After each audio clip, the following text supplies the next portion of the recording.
You'd be amazed at how many times in doing that with another question or quandary, I've discovered that somewhere along the way I found the answer to it and just didn't realize it. Stay in your heart now. I know this makes no mind sense, but I don't really care, you know. That's just not important to anything real and deep. Mind can't penetrate here. It's a heart pondering I mean when I say I take the question out and look at it. It's in my heart, not my mind, that I'm looking, examining this question, this quandary. What's with that, this now focus of time? Oh, well, nothing's coming to me, so I'll move on. I know the feeling now when new answers are there and about to arise.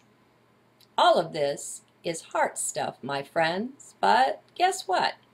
Yep, you have a heart too, so every bit of it is accessible to you.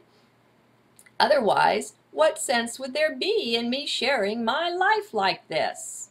If it was all only me, oh God, that would be so terrible. No thanks to that view. I'll just close with this bit about time travel. I'll link over to the journal in which I examined it more deeply and shared my conclusion that staying in this now is far preferable to that sort of adventuring. I found that moving around in time is usually, note usually, driven by mind, by curiosity. Not that there's anything wrong with that. There isn't. It's just that it can't, being of mind, hold even a candle to the brightness of the sun's radiance that's accessed through heart.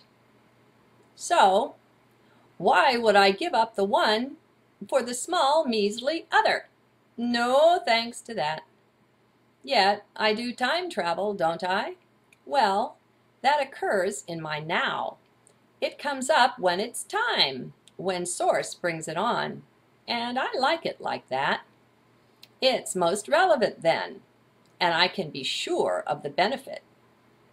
The other blessing is that I don't have to be concerned about riding herd over mind and the things it can get into.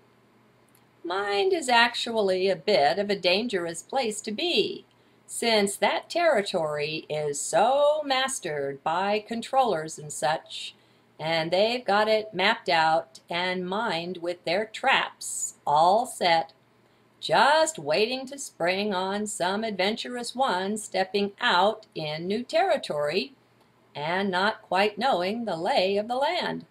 Do you see? That is the danger that we run into when we're dealing with many ETs.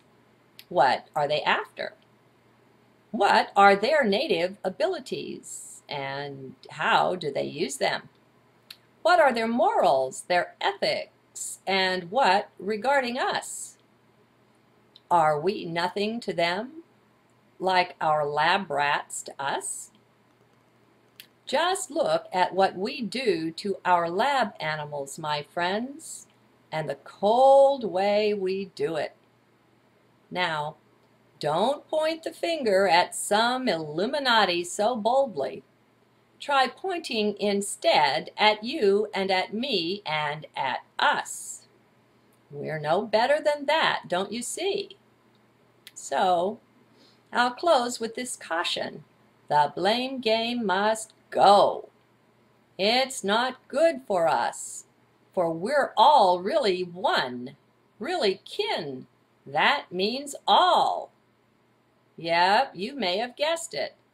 Even those darned ETs, and yes, even the Illuminati. Now, what part of the one did you banish them to with your pointing, your blaming, your cursing, and such? Are they not you? What part of one are you not? Thank you. Enjoy pondering.